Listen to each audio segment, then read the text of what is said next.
Are you a podcaster? Maybe you've got that big idea and you're looking for a network to join. The multi-award-winning Ozcast network can get your content to eyes and ears all over the world. Join now for the first month free, and you could be featuring this sound at the beginning of your podcast. Ozcast. Simply head to ozcastnetwork.com for details.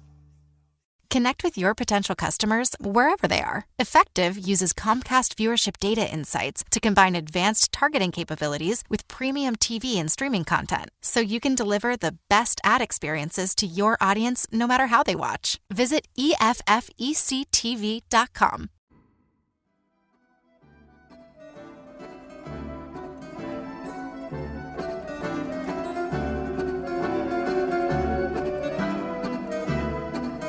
Hello world, you're listening to Strategicon, your window to all things security and foreign affairs. On the 22nd of April, news emerged of a massive explosion inside the Afghan capital, Kabul. It has since emerged that the blast was the work of Islamic State. 57 people were killed and 100 were injured. According to the Afghan Public Health Ministry, of the killed, 22 were women and 8 were children. Of the injured, 52 were women and 17 were children. For Afghanistan, long used to the slaughter of its innocents in tribal, clan-based, terrorist-based atrocities, non-state versus state and state versus state violence, this sad statistic is just another day in the life of the Afghan people. Afghanistan has a barely functional government, highly organized and motivated anti-government groups, most finding their backing from a multitude of foreign powers and interests, none with the interests of the Afghan people at heart. Since 2001, billions of dollars have been spent by the US and its allies on trying to reconstruct Afghanistan into something akin to a modern country.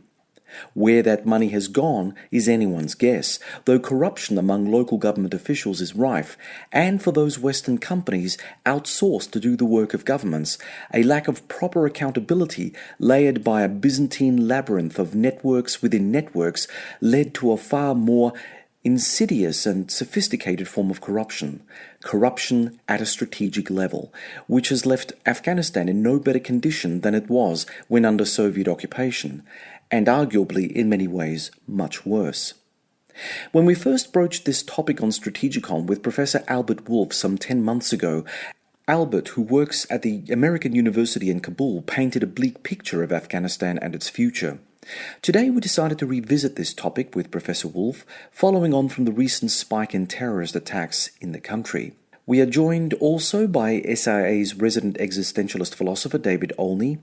Unfortunately, research assistant Shahrazad Ghairat can't be with us in the studio today owing to work commitments, but she has sent in a couple of questions which I will ask on her behalf.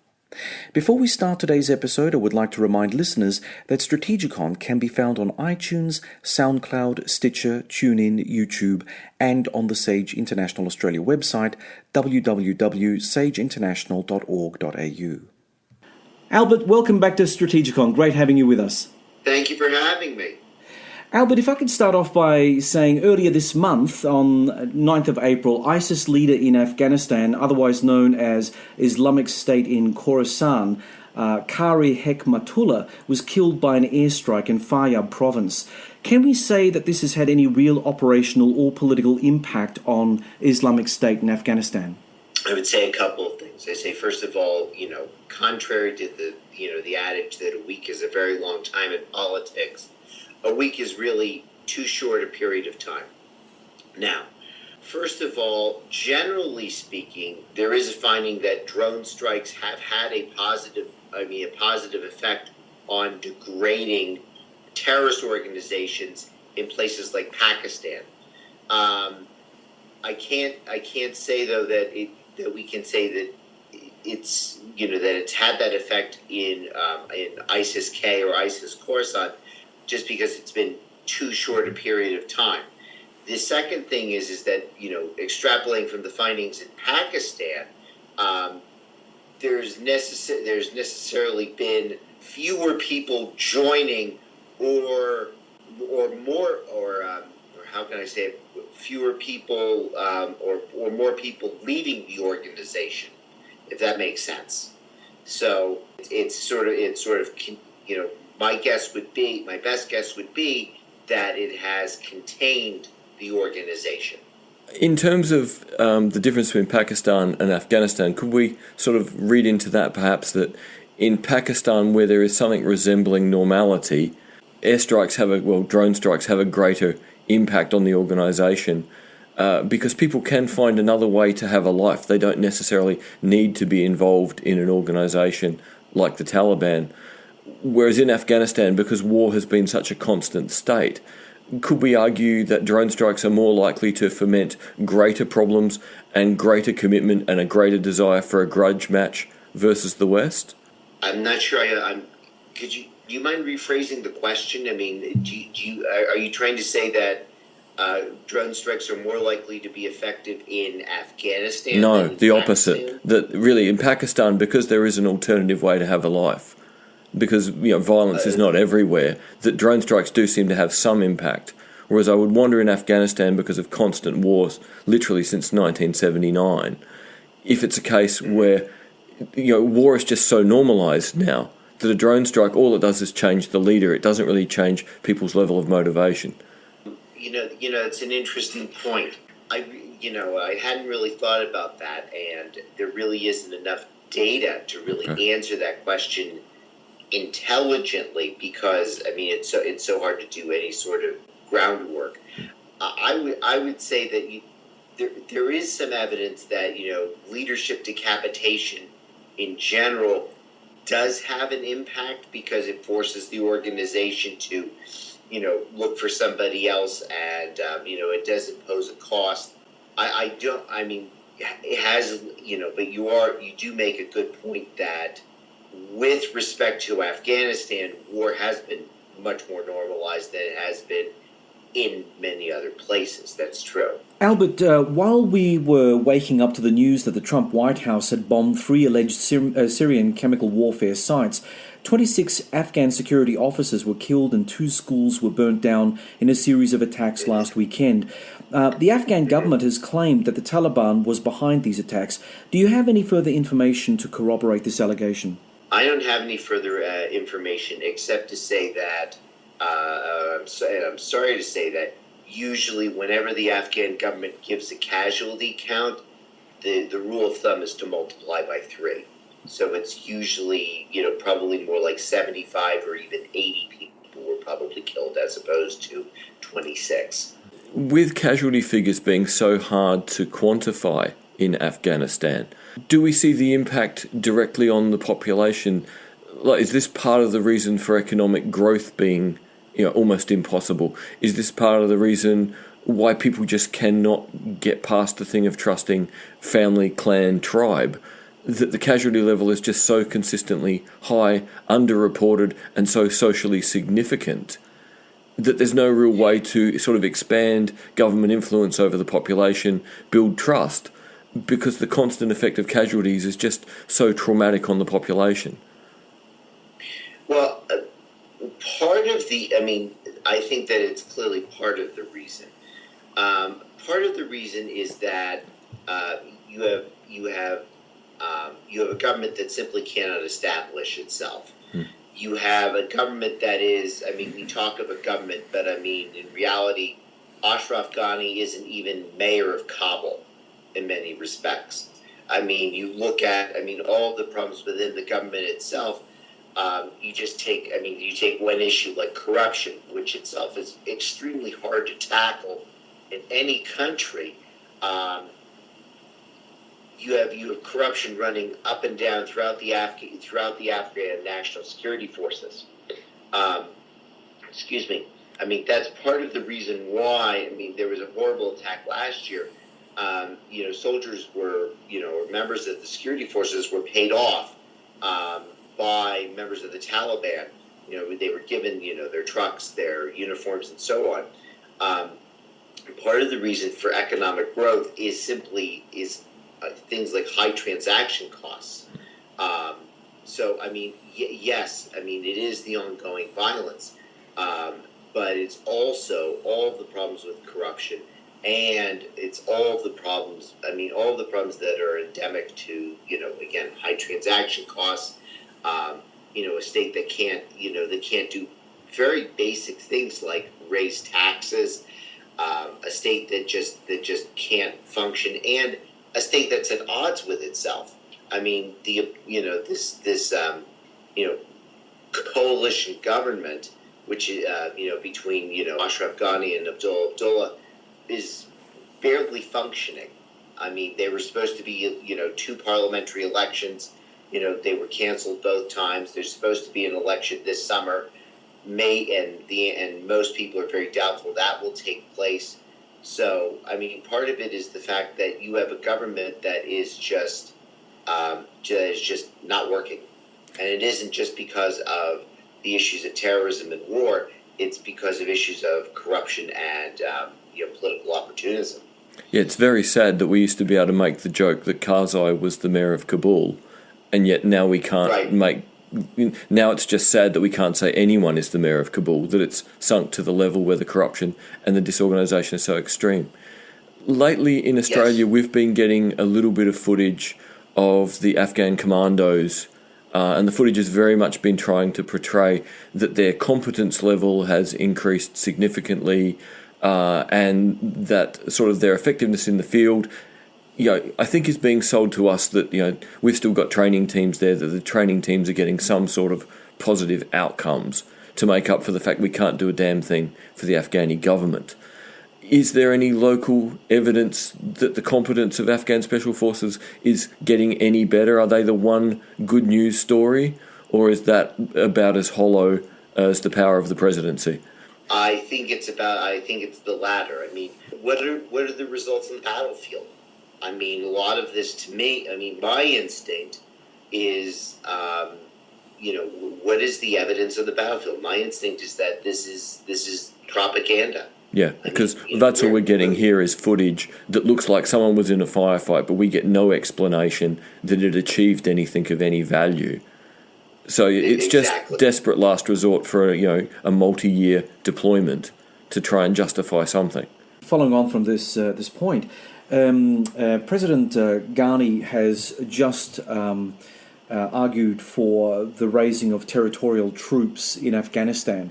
We talked about friendly fire, we talked about the corruptible nature of the ANA, we talk about the corruptible nature of the entire Afghan security infrastructure. Do you think we're going to be any better off in terms of Afghanistan security if a territorial army was to infuse the current establishment with more forces at a local level? I actually don't think it's a bad idea, but it's not just the raising of forces, it's where you put them and what you do with them. If they were to put them in the NDS, then I think that, yes, that could do some good. Because part of the problem is that the NDS is the main unit that's used to, battle counterinsurgency. It's woefully undermanned. If they were to put them there, I think it could do some good. If they just put them under the regular Afghan, the regular Afghan army, no, I don't think it's going to change a thing.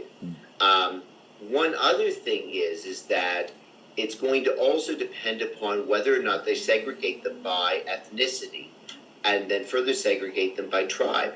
There's been some evidence from Chechnya that when the Russians used Chechen troops, for example, they got better results than by using Russian troops. So if they were, in my view, if they were to use, for example, Pashtun troops in, Pashtun areas, for example, they get better results than by using, sort of a multi-ethnic approach. So again, it's going to depend upon how they use them, how they employ them, and obviously where they employ them. So really, they have to acknowledge the cultural splits across the country and leverage cultural knowledge and acceptance, but take the risk in doing so that all they do is create the most capable gangs in the same uniform ever. Yes. That's a rather cynical way of putting it. Yes. Albert, our research assistant Shahrazad Gairat isn't with us today, but she has sent a couple of questions across for you. The first of which is a strategic level question. Does the US have a moral obligation to stay the course and assist with the reconstruction of Afghanistan as it did in post-war Japan, in South Korea, West Germany? And could it also be seen as an ongoing occupation? I think the answer to both those, on the moral level, yes. On the more strategic level, I think it's more of an open question. I mean, it's looking more and more. I hate to say it, it's looking more and more like a quagmire. And I'll be honest, I've written before that there were very good reasons for Trump to raise the troop level, the 5,000 troops, but it's a question of what are we achieving at this point, and what exactly does victory look like? Could you remind me of what the second part of her question was? Well, the second part of the question is, could the ongoing US presence now be actually seen as nothing more than a military occupation? I think it is seen as nothing more than as an occupation. Yeah. I think that's a very true. I think many people do see it as an occupation. I hear that President Ghani has also signed up to the idea of getting the ANA redeployed for Gulf exercises with other Gulf state armed forces. Do you think that this is actually a good idea in terms of giving the ANA more broader experience and training? I think it's an excellent idea. I don't see what they have to lose by doing it. I think that the more training that the ANA has, the better. And particularly more training divorced from Americans, Australians, Canadians, French, anyone that looks like they were part of the problem. Well, it's not so much that. I just think that, my impression is that they simply need more training. If they were to start training, say, with the Emiratis, for example, I don't see an issue with that. So, if they were to be able to have more training and be able to execute more, operations, broadly speaking, on their own, I think it'd be a great thing. Especially, I think it'd be a great thing. When we spoke to you a few months ago, we discussed the highly factionalized nature of the Taliban. Have there been any further developments regarding the group's organizational capabilities? Are they still factionalized as heavily? Also, what can you say of the Taliban's relationship with Islamic State Khorasan today? Is it still as problematic as it was when we first broached the topic with you? My understanding of the Taliban is that it is still as factionalized as it once was. That they're even under Mullah Omar, it's still as factionalized as ever. At one point in time, they had a series of tenuous alliances across the country with ISIS-K. I don't believe that those are holding like they once were. A few years ago. That's as far as I understand the relationship with ISIS. Okay. The China-Pakistan Economic Corridor, a critical part of China's One Belt, One Road initiative, is well into development. Originally costed at about $40 billion, it's now anticipated to cost somewhere up in the vicinity of about $62 billion. Its impact on the Pakistani economy has been likened to the Marshall Plan, with the first phase of the CPEC due to be completed sometime this year. Has there been a net improvement in Pakistani security that you are aware of? And if so, has this had a positive effect on developments inside of Afghanistan? Well, there would be two parts of that. There has been a net, from what I understand about CPEC, One Belt, One Road. There has the Pakistani corridor of it. There has been net improvements on it because China has demanded them. You may remember very early on in the program, I think 3 Chinese engineers were killed. And the Chinese were absolutely irate about it, and they demanded improvements in security. So the answer to that has been yes. Have there been improvements in the Afghan economy? Not that I can see. I mean, there's been wishful thinking that would happen, and of course, there's been talk of expanding One Belt One Road into Afghanistan, but I have not heard or seen anything to that effect. Albert, do you think we could assume that the situation in Afghanistan for accessing minerals will end up being a little bit like what has happened in Africa? So we have the example in Africa that Uganda supported Rwanda, not because it really cared, but because Rwanda had a border with Congo, and in the end you could move a lot of minerals illegally out of Congo through Rwanda into Uganda and into the hands of legal business. Is it really a case that if CPEC goes well, the assumption will be that Pakistan will work out how to get minerals out of Afghanistan to the railhead somewhere in Pakistan? Do you perceive that China really doesn't want to have to do business somewhere so difficult as Afghanistan, that they'll happily just say to the Pakistanis, look, there's a bounty per kilo on however much lithium you bring out, but you have to bring it to us? Well, the Chinese are actually already here, actually not too far from where I'm working. There is, the Chinese are actually, basically destroyed a couple of basically archaeological sites to get their hands on minerals. Yeah. So I don't know that they actually, are. I don't know how risk averse they are to doing it, but. That's a pretty good analogy, actually, to the DRC. This is only a guess. I would say probably yes, but the thing is that like with the DRC, you don't only have one party in town. I mean, you have a number of parties that want to get in on the mineral trade in Afghanistan. I mean, you obviously have the Pakistanis and the Chinese. But you also have, groups like the Russians and so forth. The other thing that's important to remember is that it's not just minerals. Water is a big part of the equation as well, which is proving, it's every bit as valuable. And water stealing has been a big issue, especially with Pakistan and Iran. So I just wanted to add that part.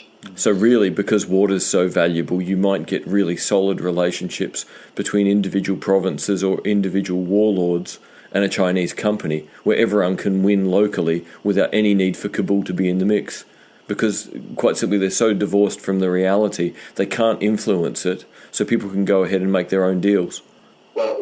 Well, that's exactly right. Or they could just go ahead and just steal it themselves. But that's exactly right. I mean, and that has been happening right now. I mean, Kabul has been really quite furious at both Pakistan and Iran for some time for violating agreements. And these are very old agreements over sharing water in Afghanistan that have been violated repeatedly over the past few years. So how is Russia ending up in this mix? Are they wanting to exploit minerals as well, or do they just want to sell weapons to everybody? Are they looking to be sellers or buyers in this situation? I think that they want to be both. Okay. But my impression is that Russia obviously wants a sphere of influence, and that accounts for, it's believed that, first of all, Russia has been selling weapons to the Taliban. They're also in bed with the most likely, opposition candidate to Ashraf Ghani, Adenor, up in Balkh province. So I believe that the Russians, obviously want to be in the mix, and I think that they do have an interest in the in securing the minerals. I do think that they also want to sell weapons to people. This is really interesting then. We're in the situation where the West spent so much time there trying to improve security, and yet with this mineral boom and the issue of the value of water, if the West had been able to offer deals early on extracting minerals at a fair price, helping with water infrastructure, it seems that it's just been the most amazing lost opportunity for the dollars and lives invested to have not got some of these economic and water security issues right 10 years ago. I completely agree with that, and I think that with I'm still, I mean, even with the Trump administration, which has been so big on, or at least trumpeted, cutting deals and that sort of thing, that they haven't done more about this. So it's almost like because we were there for security reasons, we can't conceive of Afghanistan any other way now. And by having such a limited perspective of the place and what it could mean in terms of the future, we undervalue the potential ways we could help. I think that's absolutely true.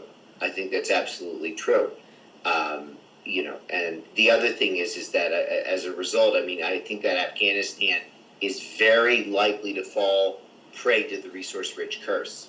Both because of the minerals and because of the water.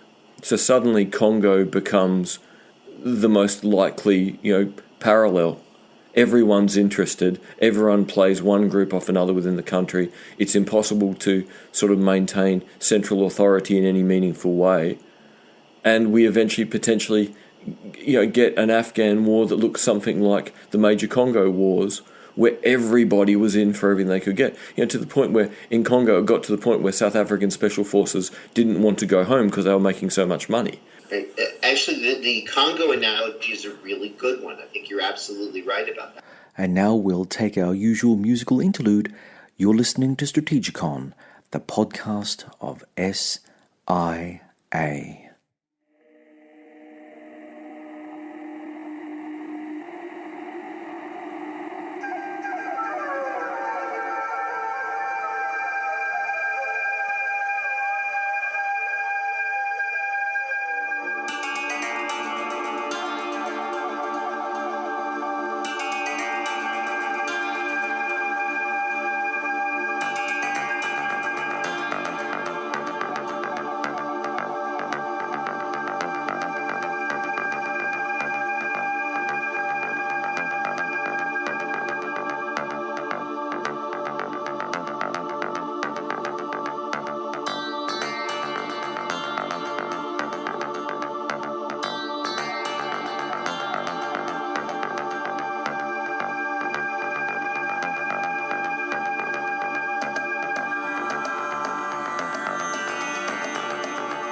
And that was Too Dark to Shine from the 2014 single Precious Journey by the Dal Shah Project. Now we'll return to our examination of Afghanistan. You're listening to Strategicon, episode 47. Albert, of the foreign powers jockeying for influence inside Afghanistan, Iran, an enemy of both Islamic State as well as the United States, is known to have political leverage among Afghanistan's Shiite Hazara communities.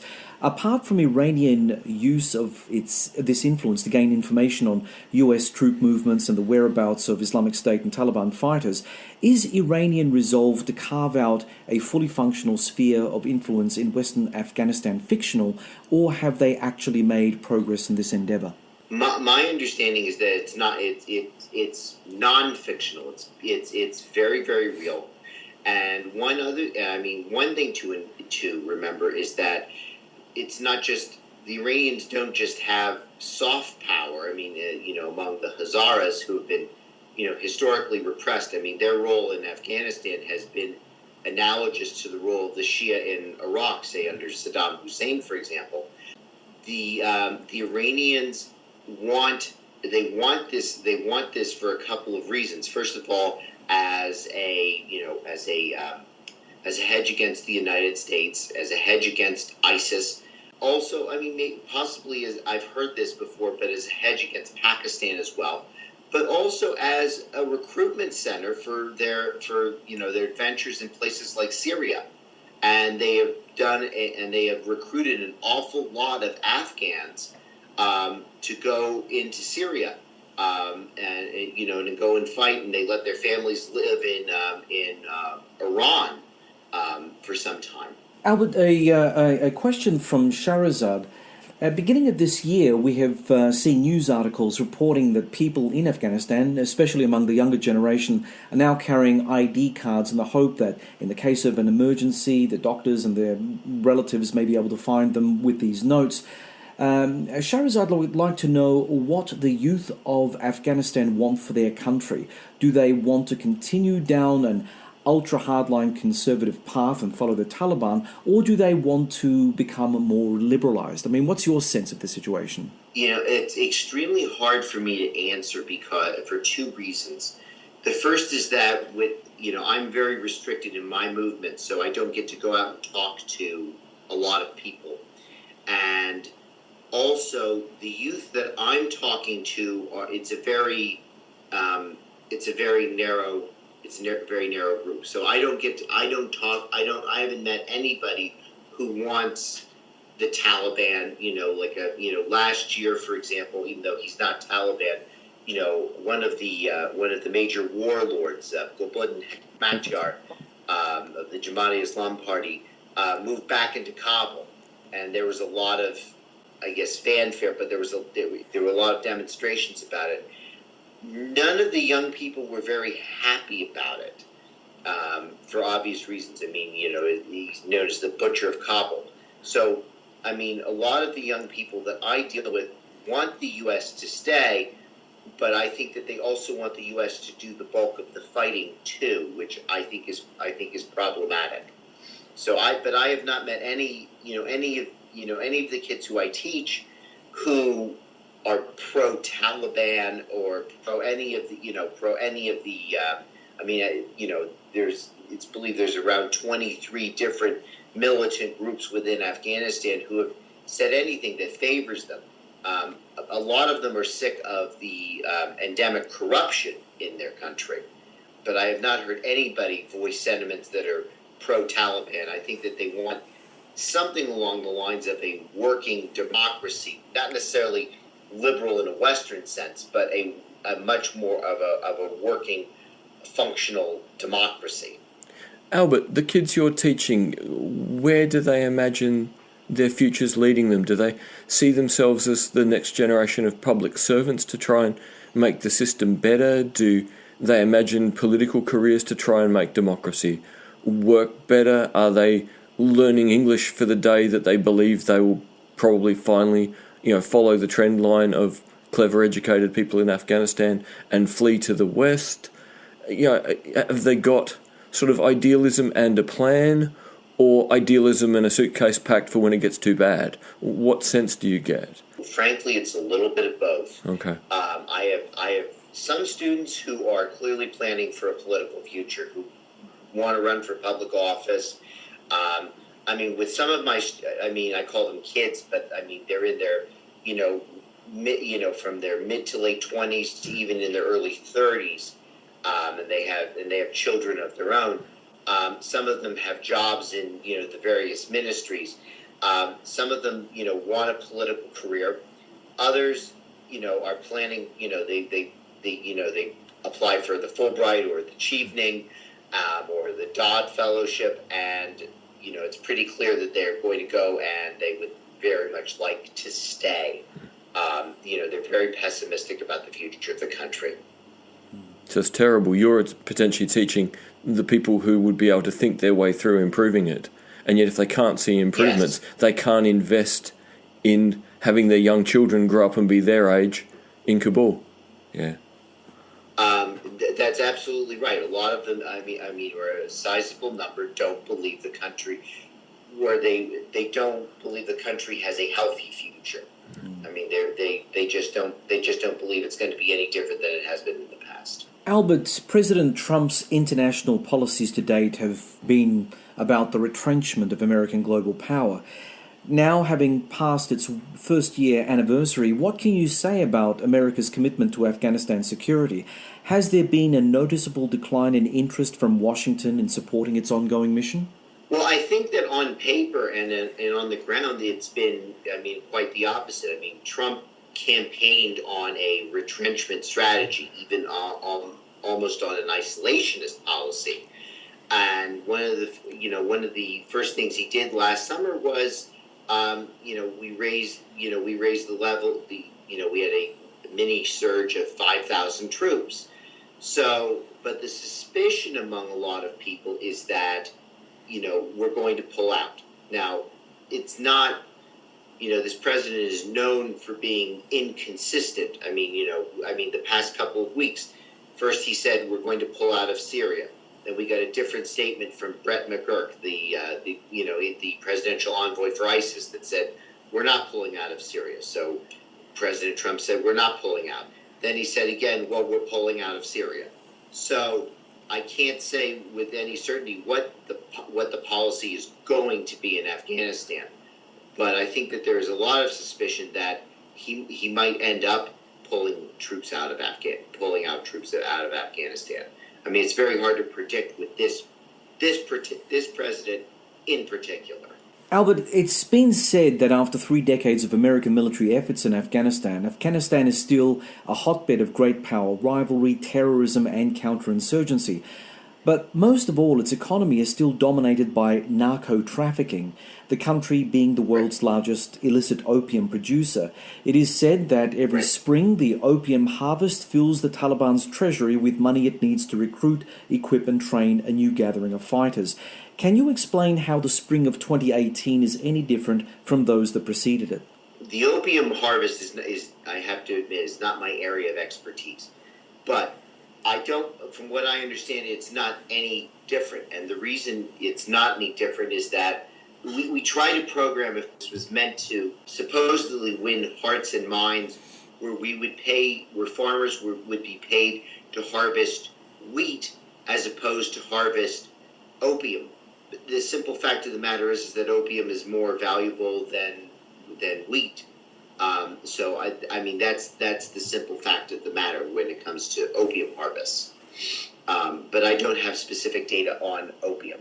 I know it's related, Albert, and I'm sorry if you can't answer, but an interesting thing from an Australian perspective is very much the unit that came of age for the Australian Army in Afghanistan was 2 Commando. They essentially went from being a second-tier Special Forces unit to a first-tier Special Forces unit. And it was never really clear to Australian civilians how they did it until we started getting memoirs. And it turned out that the real turning point was when the DEA had a fleet of ex-American Special Forces helicopter pilots, a whole pile of Russian helicopters in good condition, and no shooters to leap out of doors and blow up heroin processing plants. And 2 Commando took on the role. So suddenly they were flying around, hitting 3, heroin labs or processing plants a night out of Russian helicopters with American pilots and getting more assault time than just about any unit in Afghanistan ever had. Is the DEA still obviously there in Afghanistan? Is the presence of sort of the anti-drug crusade still obvious, or has everyone realised that as long as heroin, poppies pay for food, pay for people's lives, there's nothing really the West can do? I don't know the extent of the story you told is very interesting. I don't know the extent of the DEA's involvement. I do know that almost everyone I've talked to has said exactly, the same exact line that you said, which is, actually I was talking to a security professional, about wheat, for example, and, he said the same thing, is that, people are growing poppies so they can provide for their families. It's not because they're drug dealers necessarily, and they know they're getting ripped off by the Taliban. But it's exactly that, so they can put bread and butter on the table. Is the heroin problem obvious in Kabul, or you just don't get to go out and see sort of normal street life? Is there a real... because things have been so difficult for so long, you're teaching the young people who can get an education, can get out with their minds. Is there a large group of young people who are just going, I can't bear this? And is there a massive heroin problem? Or does no one talk about the potential of a massive heroin problem, in an Islamic country? Certainly no one is talking to me about it. Let me put it that way. I'm not, we have very strict security restrictions, And no, we're not allowed to go out and see that part of Kabul. So I have not seen anything along those lines of a heroin problem, but it wouldn't terribly surprise me. Yeah, because some of the coverage from the NGOs, particularly on the risk of hepatitis C, HIV because of the heroin problem.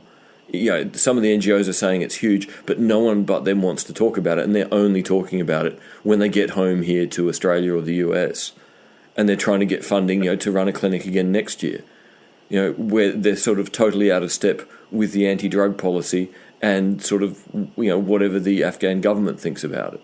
I think I believe what they're saying. I personally haven't seen it, but it wouldn't surprise me.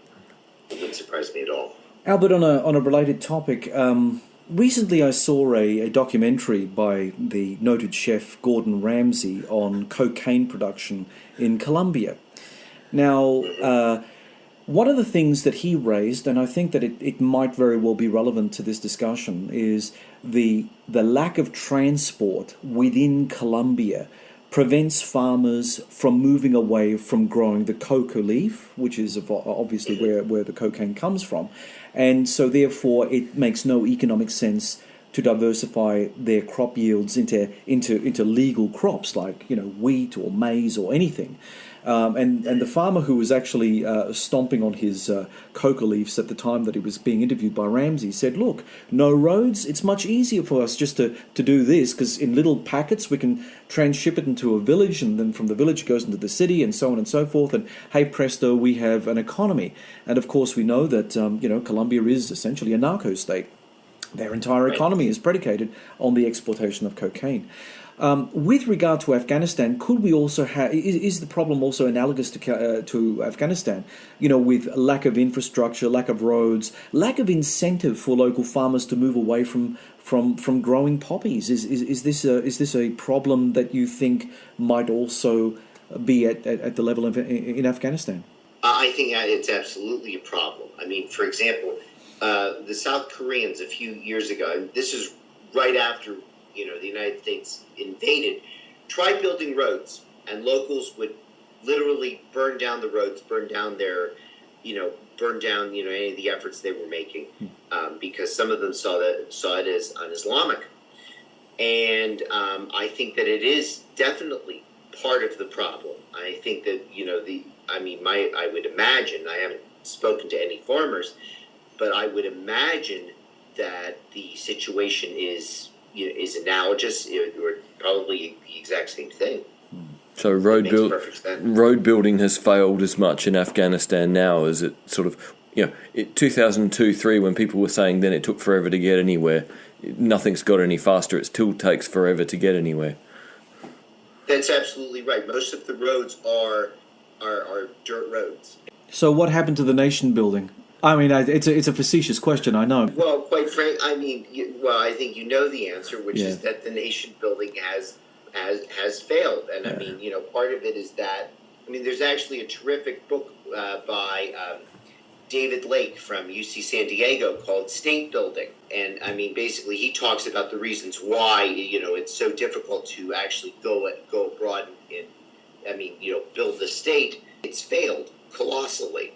And I don't see it getting any better. So now he uses Somalia as a proxy for Afghanistan, but we poured a ton of money into this country, and unfortunately, we have very little to show for it.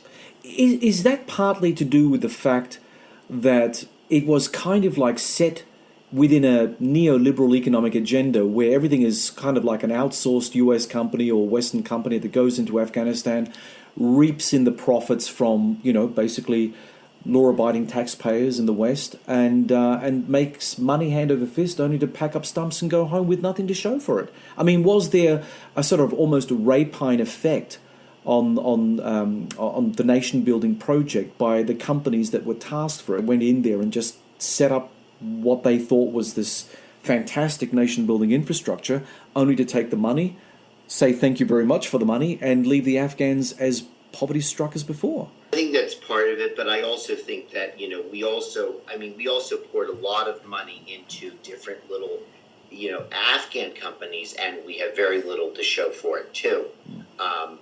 we have, I mean, it's just, I mean, I think I do not, it's like Bismarck once said, a nation, what is it? A nation is built on an anvil of iron and blood. Well, I mean, we have plenty of iron and blood to show for this, but we still don't have the very basic things. I mean, we don't, you look at, I mean, you just go into, you go into Kabul, the traffic is absolutely impossible. I mean, it's almost on, I mean, it makes Tehran look, like it's easy to get a cab, for example. I mean, it's just impossible. And the political problems have contributed to it too. Yeah, I think so far we failed egregiously. So without security, you don't have trust. Without trust, you can't build an economy. So really, we didn't ever get past square one. Yeah, we haven't gotten past. I mean, we got past it and fell back to it. 2002, and then we went into Iraq. Yeah. So fell backwards. Okay, Albert, thanks very much for being with us. That brings this episode to a close, and we look forward to hearing from you next time. Okay. Thank you for having me. Thank you. Thanks for listening, everyone. We hope that you'll join us for our next exciting adventure through the world of geopolitics.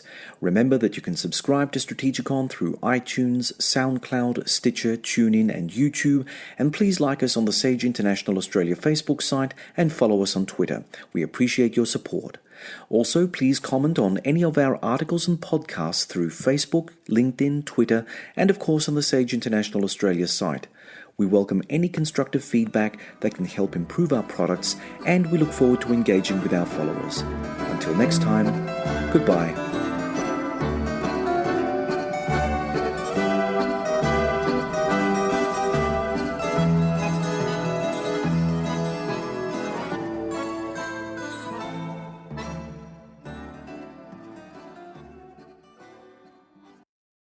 Connect with your potential customers wherever they are. Effective uses Comcast viewership data insights to combine advanced targeting capabilities with premium TV and streaming content, so you can deliver the best ad experiences to your audience no matter how they watch. Visit EFFECTV.com. Are you a podcaster? Maybe you've got that big idea and you're looking for a network to join. The multi-award-winning Ozcast network can get your content to eyes and ears all over the world.